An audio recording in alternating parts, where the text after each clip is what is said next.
Hello guys, आप लोग कैसे हैं और आप लोगों की पढ़ाई कैसे चल रही है। आज आप लोगों के लिए एक क्वेश्चन है कि आइसोपेंटेन और नियोपेंटेन में क्या अंतर है। आप लोग इसके सूत्र हमें कमेंट बॉक्स में कमेंट करेंगे। चलिए क्वेश्चन नंबर 1 देखते हैं। कार्बन डाइऑक्साइड सूत्र वाले कार्बन डाइऑक्साइड की इलेक्ट्रॉन बिंदु संरचना क्या होती है। कार्बन डाइऑक्साइड यानी कि CO2, कार्बन की कितनी संख्या 1 है, ऑक्सीजन के कितने हैं 2 हैं। अब इनके इलेक्ट्रॉन बिंदु संरचना बनाने हैं अपने को। तो देखिए इसमें क्या है, ऑक्सीजन के पास कितने बाह्यतम कोश में इलेक्ट्रॉन है, आपके 4 हैं। और कार्बन में कितने इलेक्ट्रॉन है बाह्यतम कोश में, 4 इलेक्ट्रॉन है। ऑक्सीजन के बाह्यतम कोश में कितने इलेक्ट्रॉन है, 6 इलेक्ट्रॉन है।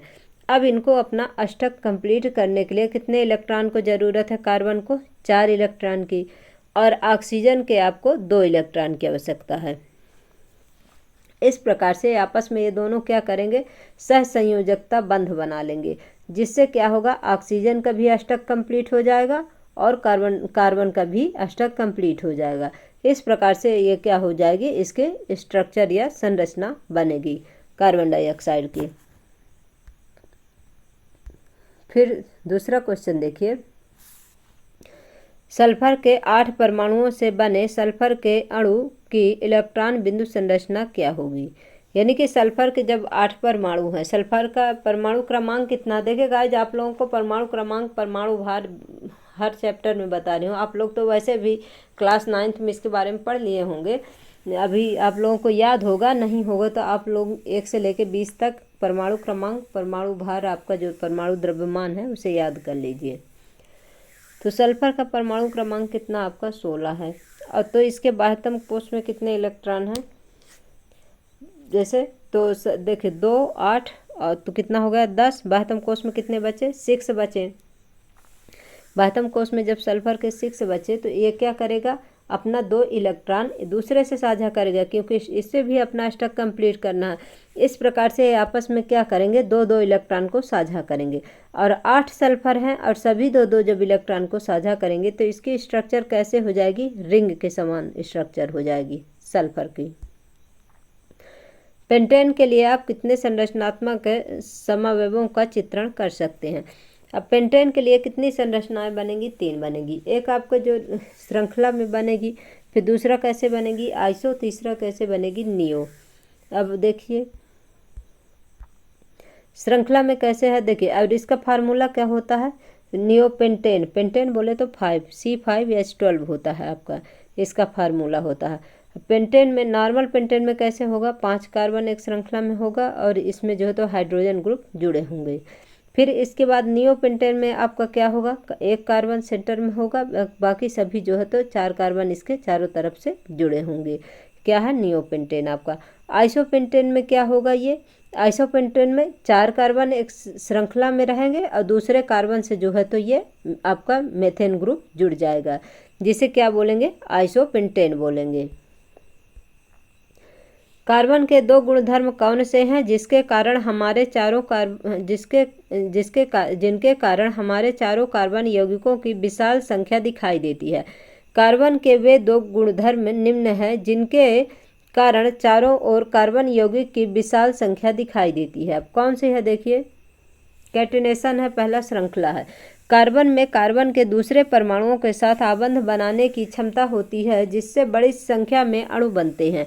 इसी गुण के कारण सीधी श्रृंखला, शाखा श्रृंखला तथा वलयाकार श्रृंखला द्वारा बड़ी संख्या में यौगिकों का निर्माण होता है। सेकंड पॉइंट क्या है, कार्बन की चतुस्संयोजकता, यानी कि टेट्राकोवैलेंट जो है तो कार्बन आपका बनाता है। कार्बन की संयोजकता कितनी है, 4 है। इसमें 4 अन्य कार्बन परमाणु या कुछ अन्य एक संयोजक तत्वों के परमाणुओं के साथ आबंधन की क्षमता होती है। ऑक्सीजन, हाइड्रोजन, सल्फर, क्लोरीन तथा अनेक अन्य तत्वों के साथ कार्बन के यौगिक बनते हैं। इसके परिणाम स्वरूप कार्बन यौगिक की संख्या विशाल होगी। साइक्लोपेंटेन का सूत्र तथा इलेक्ट्रॉन बिंदु संरचना क्या होंगे। अब साइक्लोपेंटेन बोले तो C5H10 हो गया आपका। साइक्लोपेंटेन का सूत्र आपका हो गया C5H10, इलेक्ट्रॉन बिंदु संरचना है। देखिए ये पेंटेन हो गया, पेंटेन में इसमें कितने कार्बन है, 5 कार्बन है। और इसमें हाइड्रोजन कितने, जैसे CH2 CH2 CH2 CH2, hydrogen के कितने कितने बिंदु हैं, एक एक जैसे है। तो और कार्बन के कितने बाह्यतम कोश में, चार चार हैं, चतुस्संयोजकता बनाता है ना कार्बन। इस 4 इलेक्ट्रॉन है जो स्टार से है, जो डॉट से है, ये हाइड्रोजन के इलेक्ट्रॉन है। अब इनको अष्टक कंप्लीट करने के लिए क्या करना पड़ेगा, हाइड्रोजन के साथ ऐसा संयोजक बंध बना लेंगे जिससे इसके अष्टक भी कंप्लीट हो जाएगा। और क्योंकि देखिए इधर 1 2 3 4 5 6 और ये जो डंडे से जुड़े 7 8, इस प्रकार से क्या होते हैं अपनी ये जो है तो क्या बनाते हैं, अपनी संरचना बनाते हैं। निम्न यौगिक की संरचनाएं चित्रित कीजिए। अब किसके किसकी, एथेनोइक अम्ल, ब्रोमोपेंटेन, ब्यूटेनोन, आपका हेक्सेनल। क्या ब्रोमोपेंटेन के संरचनात्मक समावयव संभव है, मतलब ब्रोमोपेंटेन के तो जरूर है। हाँ, अब पहले देखिए एथेनोइक अम्ल का क्या फार्मूला होता है। CH3COOH क्या है, एथेनोइक। एथेनोइक ओइक बोले तो कार्बोक्सिलिक, आपका COOH क्या है, कार्बोक्सिलिक एसिड है। एथेनोइक अम्ल हो गया। अब इसकी संरचना कैसे बनेगी, CH3 हो गया और COOH, क्योंकि COOH भी लिख सकते हैं और यहाँ पर, लेकिन इसकी क्या है, चतुस्संयोजकता पूरी करनी होगी, इसलिए यहाँ पर क्या हो गया, डबल बॉन्ड हो गया और यहाँ कार्बन से सिंगल, यहाँ कार्बन से सिंगल। इस प्रकार से ये क्या हो गया, एथेनोइक एसिड हो गया आपका। फिर ब्रोमोपेंटेन में क्या है, C5H11Br है, क्योंकि C5H11, क्योंकि जो H12 वैसे होता है, पर यहाँ पर क्या जुड़ेगा, आपका फंक्शनल ग्रुप ब्रोमीन जुड़ेगा, क्योंकि ब्रोमोपेंटेन है। पेंटेन बोले तो 5 कार्बन हो गया और ब्रोमो यानी ब्रोमीन हो गया। फिर ब्यूटेनोन, ब्यूटेनोन का क्या फार्मूला आपका, C2H5COCH3। तो इसमें CO मतलब ये ब्यूटेनोन, ओन बोले तो कीटोन। इस प्रकार से इसमें क्या है, 4 कार्बन है। 4 कार्बन में ये क्या है, 3 हाइड्रोजन है। देखिए पहले CH3 हो गया, CH2 हो गया, फिर C डबल बॉन्ड O हो गया, कीटोन, ब्यूटेनोन, ओन। इस प्रकार से फिर इधर क्या होगा, CH3 हो गया, ये डबल बॉन्ड है तो इस कार्बन का भी चतुस्संयोजकता मतलब 4 जो है तो इसकी जो है संयोजकता कंप्लीट हो गई। इस प्रकार से क्या होगा, ब्यूटेनोन का फार्मूला हो गया, स्ट्रक्चर फार्मूला। फिर हेक्सेनल का क्या हुआ आपका, हेक्सेन बोले तो 6 कार्बन। 6 कार्बन में आपका नल अल बोले तो OH जुड़ेगा, OH CHO जुड़ेगा, एल्कोहल, नल अल बोले तो एल्कोहल, CHO जुड़ जाएगा। CHO में क्या जुड़ जाएगा, देखिए 1 2 3 4 5 6, हेक्सेनल अल CHO। तो लास्ट वाले में क्या जुड़ जाएगा, C डबल बॉन्ड OH, ये क्या हो गया, हेक्सेनल एल्कोहल समूह हो गया आपका। CHO बोले तो एल्डिहाइड ग्रुप हो गया आपका, और OH क्या हो गया आपका, एल्कोहल, अल क्या हो गया आपका, एल्कोहल। और ये नल क्या है आपका, CHO आपका क्या कौन सा ग्रुप हो गया, एल्डिहाइड ग्रुप हो गया। फिर हाँ, ब्रोमोपेंटेन के संरचनात्मक समन्वय संभव हैं जो इस प्रकार से हैं। देखिए पहले में क्या है, ब्रोमोपेंटेन है, यानी कहने का मतलब इसमें क्या है, 1 2 3 4 5 कार्बन हो गया, श्रृंखला में है, और इसमें फर्स्ट में ही क्या जुड़ गया, ब्रोमीन जुड़ गया। फिर इसमें क्या हो गया, फिर सेकंड में ब्रोमीन जुड़ गया, फिर इसके बाद थर्ड में ब्रोमीन जुड़ गया। इस प्रकार से कितनी इसकी संरचनाएं बन गई, 3 संरचनाएं बन गई ब्रोमोपेंटेन की।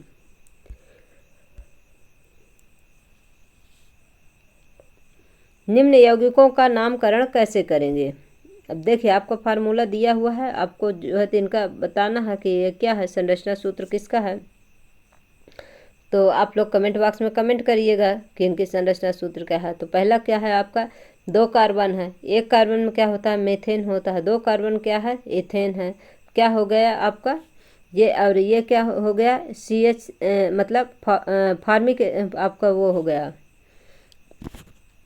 1 2 3 4 5 6। ये क्या हो गया, पहला क्या हो गया, ब्रोमो एथेन हो गया, और दूसरा क्या हो गया आपका, दूसरा हो गया मैथेनॉल हो गया। अल बोले तो CHO मैथेनॉल अल हो गया। फिर इसमें क्या है, तीसरे में क्या है, ट्रिपल बॉन्ड है, क्या हो गया, हेक्साइन या हेक्साइन। आयन बोले तो ट्रिपल बॉन्ड लग गया, क्योंकि यहाँ पर जो है तो इसकी चतुस्संयोजकता यानी कि इन जब बोलता है तब डबल बॉन्ड हो जाता है। आइन बोलता है तो क्या होता है, ट्रिपल बॉन्ड हो जाता है। मेथेनॉल बोलता है तो यहाँ पर मेथेनॉल जो है तो क्या हो गया आपका, CHO जुड़ गया तो मेथेनॉल हो गया, यानी कि एल्डिहाइड ग्रुप हो गया मेथेनॉल।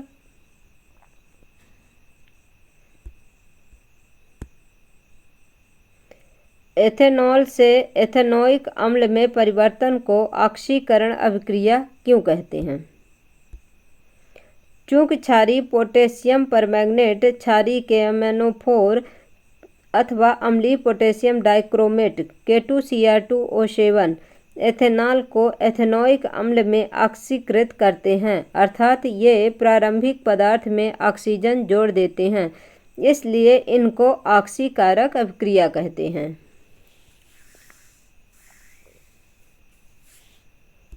फिर क्या है, CH3 है, CH2 है, OH है, यानी ये क्या हो गया, एथेनॉल ऑल हो गया, ऑल एथेनॉल OH हो गया। और जहाँ पर CHO रहता है वो क्या होता है आपका, एल्डिहाइड होता है। ये ऑल एथेनॉल है, यानी कि एल्कोहल है। OH ग्रुप हो जैसे फंक्शनल ग्रुप जुड़ेगा तो उसमें क्या हो जाएगा, एल्कोहल अल हो जाएगा, इसलिए एथेनॉल हो जाएगा। क्योंकि इसका जो अनुलग्न है, अपन जो वहाँ फार्मूला में देखे थे तो क्या था, अल था, अल हो गया तो क्या हो गया, एथेनॉल हो गया आपका। बनना ना क्या है, इससे क्या बनना है, एथेनोइक ओइक एसिड। ओइक बोले तो कार्बोक्सिलिक एसिड, COOH जो है वो क्या हो जाएगा आपका, कार्बोक्सिलिक एसिड। CHO आपका क्या हो जाएगा, CHO आपका एल्डिहाइड ग्रुप हो जाएगा, फंक्शनल ग्रुप। ये चीज़ें गाइस इसमें थोड़ा मिस्टेक हो जाएगा, नहीं तो इस चीज़ को बिल्कुल ध्यान में रखना होगा, कब आपका अल होगा, कब आपका ओइक होगा, कब आपका CHO एल्डिहाइड होगा। ये चीज़ें बिल्कुल दिमाग में बैठाना पड़ेगा, तभी जो है तो अपन फार्मूला बनाते समय क्या होगा, मिस्टेक नहीं होगा। फिर देखिए क्षारीय कौन सा है, KMnO4 है, पोटेशियम परमैंगनेट प्लस क्या है, उष्मा है। अम्लीय में क्या है, K2Cr2O7 है, पोटेशियम डाइक्रोमेट है और प्लस क्या है, उष्मा है। फिर इसके उपस्थित में क्रिया करके क्या बनाता है, CH3COOH बनाता है, यानी कि एथेनोइक एसिड बना देता है। ऑक्सीजन तथा एथाइन के मिश्रण का दहन बिल्डिंग के लिए किया जाता है। क्या आप बता सकते हैं कि एथाइन तथा वायु के मिश्रण का उपयोग क्यों नहीं किया जाता है?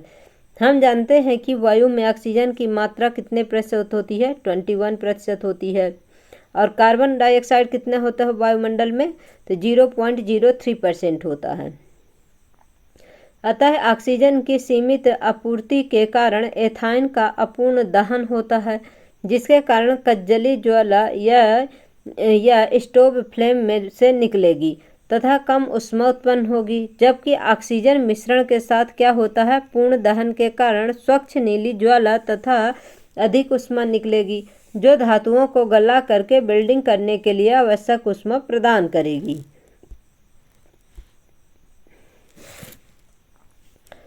प्रयोग द्वारा आप अल्कोहल एवं कार्बोक्सिलिक अम्ल में कैसे अंतर कर सकते हैं? अब पूछ रहा कि आप प्रैक्टिकल करने जाएंगे तो आप किस प्रकार से बताएंगे कौन सा अल्कोहल कौन सा कार्बोक्सिलिक एसिड है।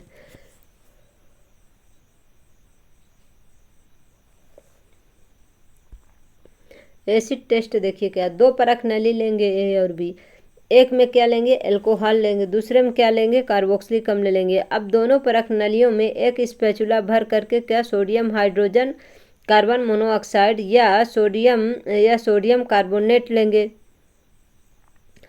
फिर क्या होगा, जिस परख नली में तेज बुदबुदाहट के साथ कार्बन डाइऑक्साइड गैस निकलेगी उसमें क्या होगा, अम्ल होगा। जिसमें से कार्बन डाइऑक्साइड निकलेगी उसमें क्या होगा, यानी अम्ल होगा। फिर अल्कोहल परीक्षण में, अल्कोहल टेस्ट में क्या करेंगे, एक परख नली में 3 ml क्या लेंगे, एथेनॉल लेते हैं और 5% क्या लेंगे, क्षारीय पोटेशियम परमैंगनेट लेंगे। उसमें एक एक बूंद करके डालते हैं, जल उष्मक में गर्म करने पर पोटेशियम परमैंगनेट का रंग क्या होगा, गायब हो जाएगा। परंतु यही क्रिया एथेनोइक अम्ल के साथ करने पर क्या होगा, रंग अपरिवर्तित रहेगा, मतलब वो रंगीन रहेगा तो रंगीन ही रहेगा। ऑक्सीकारक क्या है? ऑक्सीकारक वे पदार्थ होते हैं जो ऑक्सीजन प्रदान करते हैं या हाइड्रोजन हटाकर उपचयित करते हैं, जैसे अम्लीय K2Cr2O7 तथा क्षारीय KMnO4। ऑक्सीकारक हैं जो एथेनॉल को ऑक्सीजन प्रदान कर एथेनोइक अम्ल में बदल देता है। अब अभिक्रिया के लिए बोला क्वेश्चन नंबर 1 में देखिएगा ये क्या है, एनसीईआरटी का जो है तो इसमें क्वेश्चन प्रिंट है, इसलिए जो है तो अब बोलता है जहाँ वहाँ चल के देख लेते हैं क्या बोल रहा है। इसमें तो नहीं दिखा रहा हमको, लेकिन गाइज हम इसके लिए क्या करेंगे, इसका जो होगा उसको हम बना के इसमें आपको फिर से अपलोड कर देंगे।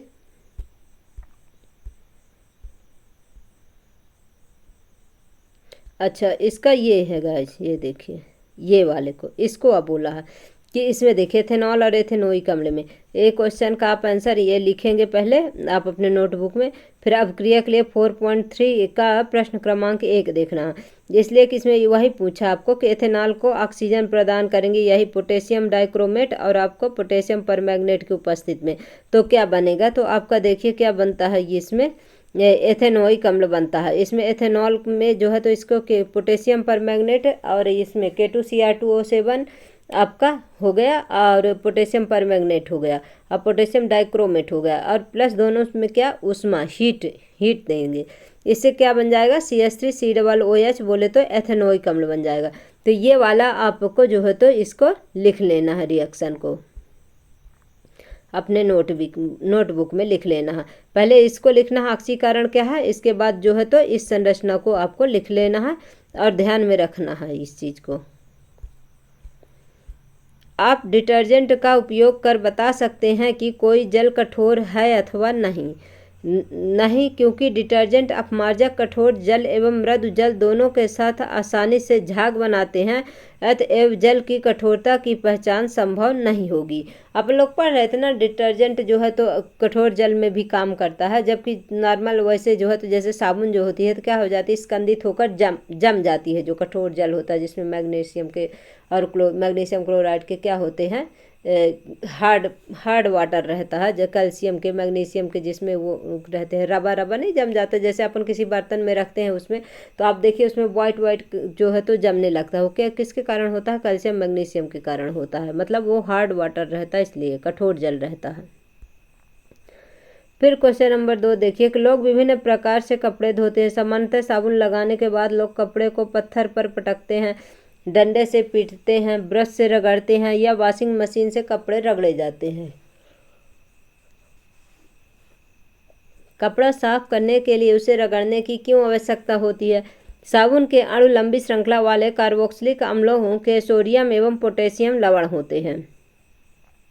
तो आपका जो सोडियम और पोटेशियम के लवण होते हैं उससे क्या होता है, साबुन का आयनिक भाग जल में घुल जाता है, जबकि कार्बन श्रृंखला तेल में घुल जाती है। इस प्रकार साबुन का अणु मिसेली संरचना तैयार करती है। अपन देखे थे ना, जो जल विरागी है तो किधर हो जाता है, और जल रागी है तो किधर हो जाता है। जो आपका जल विरागी है इधर ऑयल के तरफ हो जाएगा, जो अपन मिसेल में संरचना देखे थे, और जो जल रागी है वो जल के साइड हो जाएगा, गोला गोला करके उसका हेड हो जाएगा, और टेल किधर हो जाती है आपके ऑयल की तरफ हो जाती है। साबुन के अणु मिसेली संरचना तैयार करते हैं। अणु का एक सिरा तेल कण की ओर तथा आयनिक सिरा बाहर की ओर होता है, जिसके कारण इमल्सन बनता है। जब कपड़ों को पत्थर पर पटकते हैं तो रगड़ते हैं या डंडे से पीटते हैं तो तैली या ग्रीज मैल से युक्त मिसेल कपड़ों से हटकर पानी में चली जाती है। अतः साबुन का मिसेल मैल को पानी में घुलाने में क्या करता है, मदद करता है और कपड़े को साफ कर देता है। गाइज आज के लिए इतना ही question answer, next time second part अपन करेंगे। और गाइज हमारी क्लास आप लोगों को कैसी लगती है, आप लोग हमारे चैनल को लाइक करिए, सब्सक्राइब करिए गाइज, क्योंकि इससे जो है तो हमें मोटिवेशन मिलता है। जो आपको क्वेश्चन हो आप उसे क्वेश्चन को कमेंट बॉक्स में छोड़ दीजिए। Thank you so much guys. और हम जो आपसे क्वेश्चन पूछे हैं नियोपेंटेन और आपका आइसोपेंटेन, इसका फार्मूला आप लोग हमें बताइएगा। Thanks for watching.